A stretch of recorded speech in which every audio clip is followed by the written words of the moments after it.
Saudara, warga Aceh Timur mulai mengeluhkan mahalnya harga daging sapi jelang 1 hari megang Idul Fitri 1440 Hijriah. Harga daging di pusat pasar daging Idi Rayek, Aceh Timur menembus Rp170.000 sampai Rp180.000 per kilogramnya. Berikut informasinya.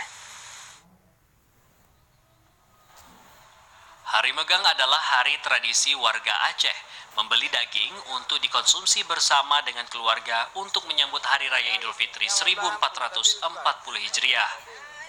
Pantauan TVRI di pusat pasar tradisional di Idi Raya, Aceh Timur, harga daging tembus Rp170.000 per kilogramnya.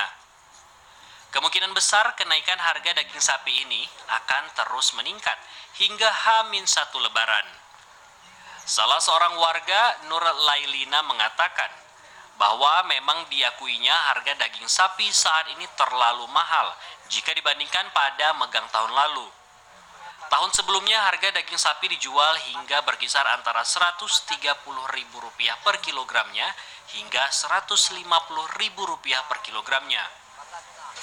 Warga berharap harga daging sapi segera normal.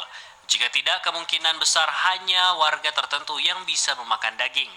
Sementara warga yang perekonomiannya rendah hanya bisa membeli daging ayam atau ikan. Dari Aceh Timur, Said Maulana, TVRI.